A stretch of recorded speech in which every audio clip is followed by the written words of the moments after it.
মানব ইতিহাসের দিকে তাকালে এমন কিছু ধারণা পাওয়া যায় যা পুরো সভ্যতাকে নাড়িয়ে দিয়েছে। এক ঈশ্বরবাদ, অর্থাৎ শুধুমাত্র একজন ঈশ্বরে বিশ্বাস করা, ঠিক তেমনই একটা ধারণা। তো আজকের এই আলোচনায় আমরা দেখব বিশ্বের সবচেয়ে বড় দুটো ধর্মে, মানে খ্রিস্ট ধর্ম আর ইসলামে, এই একই ধারণাটা কিভাবে জায়গা করে নিয়েছে আর কোথায় গিয়ে তাদের পথটা একটু আলাদা হয়ে গেছে। চলুন এই প্রশ্নটা দিয়েই শুরু করা যাক। কেন এত কোটি কোটি মানুষ একজন স্রষ্টার ধারণায় বিশ্বাস রাখে? এই শক্তিশালী বিশ্বাসের পেছনের কারণগুলো যদি আমরা একটু তলিয়ে দেখি, তাহলে এর গভীরতাটা আরও পরিষ্কার হবে। একেবারে সহজ করে বললে, একেশ্বরবাদ বা মনোথিইজম মানে হল সেই বিশ্বাস যা বলে যে এই বিশাল মহাবিশ্বের স্রষ্টা, মালিক এবং পরিচালক শুধুমাত্র একজনই, কোনো দ্বিতীয় সত্তা নেই। একটা সময় কিন্তু ছিল যখন মানুষ অনেক দেবদেবীর পূজা করত। সেই বহু ঈশ্বরবাদের ধারণা থেকে সরে এসে এক ঈশ্বরের ধারণায় পৌঁছানোটা, সত্যি বলতে মানব সভ্যতার চিন্তার জগতে এটা ছিল একটা বিশাল বিপ্লব। চলুন প্রথমে বাইবেলের দৃষ্টিকোণ থেকে ব্যাপারটা দেখি, কারণ আব্রাহামিক ধর্মগুলোর একেশ্বরবাদের ভিত্তি কিন্তু এখানেই তৈরি হয়েছে। বাইবেলের পুরাতন নিয়মের একেবারে কেন্দ্রে আছে এই ঘোষণাটা, যাকে বলা হয় শেমা।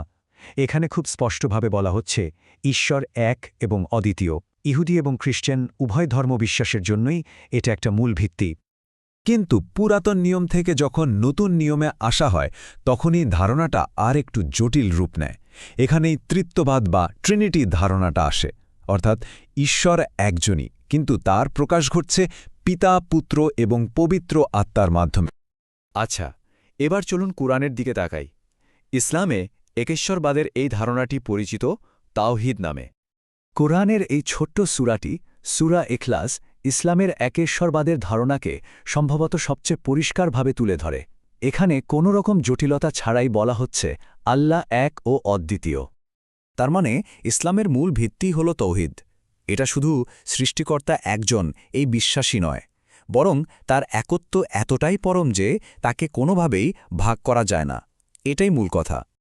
এই তাওহীদের ধারণাটাকে আরও ভালোভাবে বোঝার জন্য ইসলামী চিন্তাবিদ্যারা একে তিনটা ভাগে ভাগ করেছেন।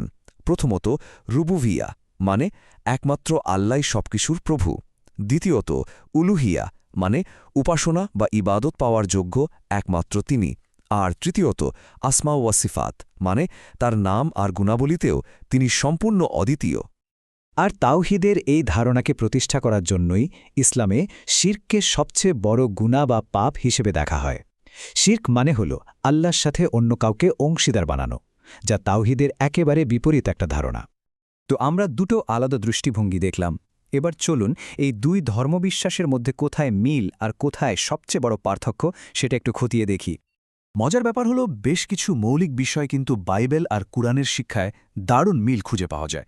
যেমন দুটো ধর্মই বলে যে ঈশ্বর একজন, তিনি সবকিছু সৃষ্টি করেছেন এবং পালন করছেন, তিনি চিরন্তন, আর তিনি মানুষের জন্য যুগে যুগে পথপ্রদর্শক পাঠিয়েছেন। কিন্তু এত মিল থাকার পরেও সবচেয়ে বড় যে পার্থক্যটা তৈরি হয় সেটা হলো ঈশ্বরের একত্বের প্রকৃতি বা স্বরূপ নিয়ে। আর ঠিক এখানেই দুটো পথের মধ্যে একটা স্পষ্ট বিভাজন রেখা টানা যায়। পার্থক্যটা দেখুন, একদম পরিষ্কার।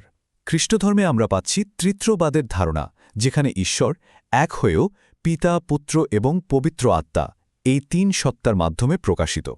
অন্যদিকে ইসলামে তাওহীদের ধারণাটা খুবই কঠোর এবং অবিভাজ্য। আর এই মূল পার্থক্যের কারণেই যিশু বা ঈসা আলাইসাল্লামকে নিয়ে দুই ধর্মের দৃষ্টিভঙ্গিও সম্পূর্ণ আলাদা। চলুন এবার একটু বর্তমান সময়ের দিকে তাকাই। এই যে এত প্রাচীন একটা ধারণা, আজকের এই আধুনিক বিশ্বে এর প্রাসঙ্গিকতা ঠিক কতটা?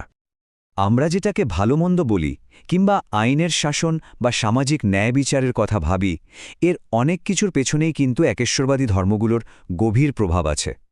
তার মানে এটা শুধু একটা আধ্যাত্মিক বিশ্বাস নয়, এটা আক্ষরিক অর্থেই মানব সভ্যতাকে একটা আকার দিয়েছে। আজকের পৃথিবীতে 400 কোটিরও বেশি মানুষ প্রধান একেশ্বরবাদী ধর্মগুলো মেনে চলে। এই সংখ্যাটাই কিন্তু বলে দেয় এই ধারণাটার প্রভাব কতটা ব্যাপক আর এখনও কতটা জীবন্ত। ব্যাপারটা বেশ মজার। একদিকে এই বিশ্বাস কোটি কোটি মানুষকে জীবনের একটা অর্থ দিচ্ছে, একটা নৈতিক কম্পাস দিচ্ছে। আবার অন্যদিকে আজকের দিনে একে নাস্তিকতা, ধর্মনিরপেক্ষতা আর বিজ্ঞানের অনেক নতুন নতুন প্রশ্নেরও মুখোমুখি হতে হচ্ছে। তাহলে শেষ প্রশ্ন এটাই, ২১ শতকের এই যুগে যেখানে পুরো পৃথিবীটা একটা গ্রামার মতো হয়ে গেছে আর সব ধারণা একে অপরের সাথে মিশে যাচ্ছে, সেখানে ঈশ্বরের একত্বের এই প্রাচীন ধারণাটির ভবিষ্যৎ কোন দিকে যাবে? এটা কিন্তু আমাদের সবারই ভেবে দেখার মতো একটা বিষয়।